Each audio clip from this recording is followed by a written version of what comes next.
when you learn Vim, it's kind of the same thing as getting married or having a kid. It's really awesome and life changing, but once it happens, you can't really go back to how it was before. So if you try to switch to something else, like say not having a kid, you just can't do it. Like once the band-aid is ripped off, it's just out there. The state has changed. So that's what happened to me. In my junior year of high school, I learned Vim.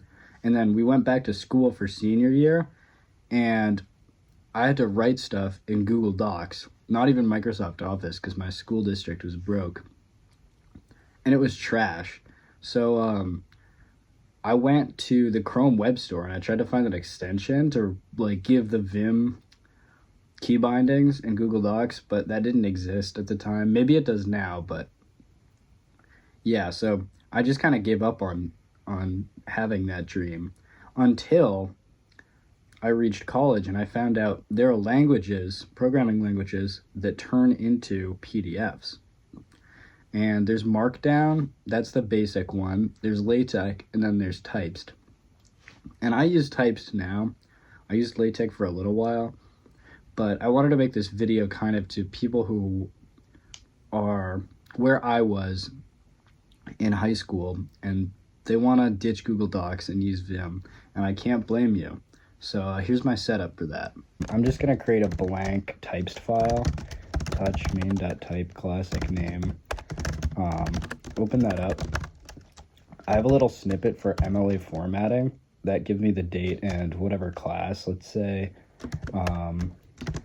ambiguity 1, Roman numeral. And then the professor, like Todd Baker or something, just made that up. And this is all right, but it's kind of like code, like, you know what I mean? And I can get a preview of it with leader P in Vim I have configured, and that shows up nicely like that. Now, if I wanted like a centered title, I can just type align, and this is in types, center, and then open square bracket, close square bracket, assignment.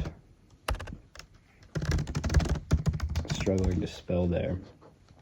And that looks all right. And if I wanted bold, I think it's like that. Yeah. Italic might be underscores. It's kind of typical. Yeah, nice. I remember how to do it. All right, let's say we have some body paragraphs just for stylistic reasons. So I'll generate some sentences. Just some fake Latin. Paste that in there. GQ to wrap that in Vim. Very nice. Don't get that in Google Docs. And then paragraph, D to the bottom. And how do I indent this again? Indent. First line indent, maybe? Yep. Yeah. Beautiful. Great looking first paragraph. And now,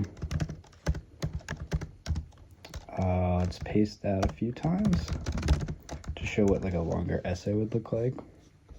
That's pretty solid. The Vim motions plus this is just so unbelievably creamy.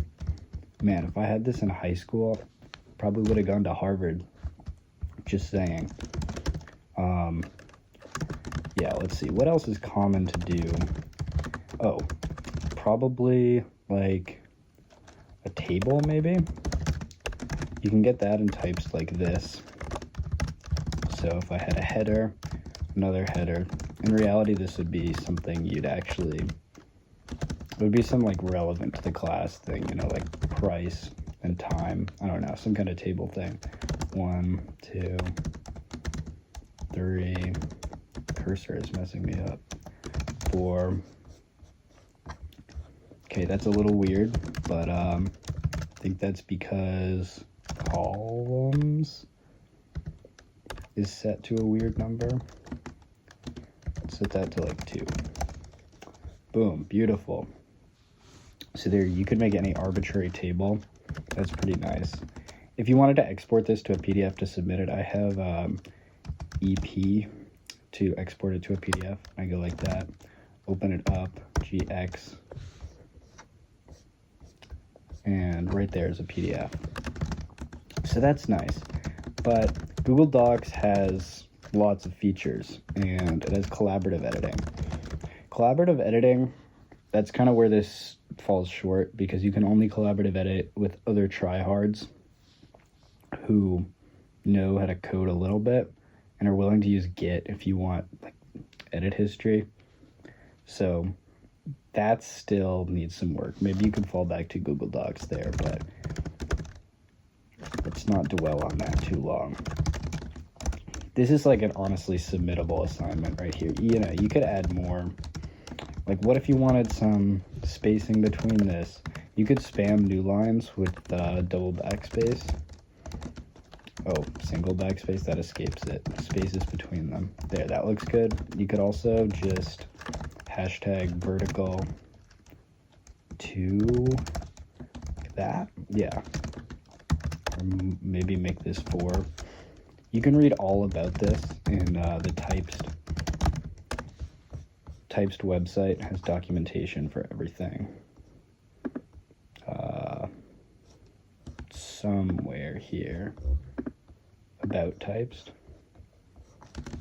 Typest docs. Yeah. I'm not going to go through it all here, but you should know it supports everything that Google Docs would, plus much more. I want to see if there's a section on layout. This is good. Direction, fractional. It's really good at math, too. Math papers is what it's kind of designed for, but it'll do really anything. You could have multiple columns. Set columns to. And go back to my preview. Oh, wrong preview page. There we go. Okay, well that did not work. I wonder why. Maybe it has to be up here. Nope. Show columns. Oh, I have to put everything inside the body of it. Oops. What?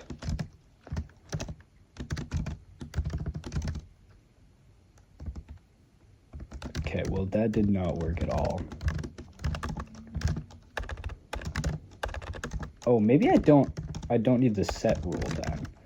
If I do 2, yeah, there we go. See, some live debugging. Yeah, that looks awesome. Maybe, if you want that. You could even do 3 columns. It's even cooler. But yeah, colored text, tables, bibliographies, everything. It has a ton of plugins.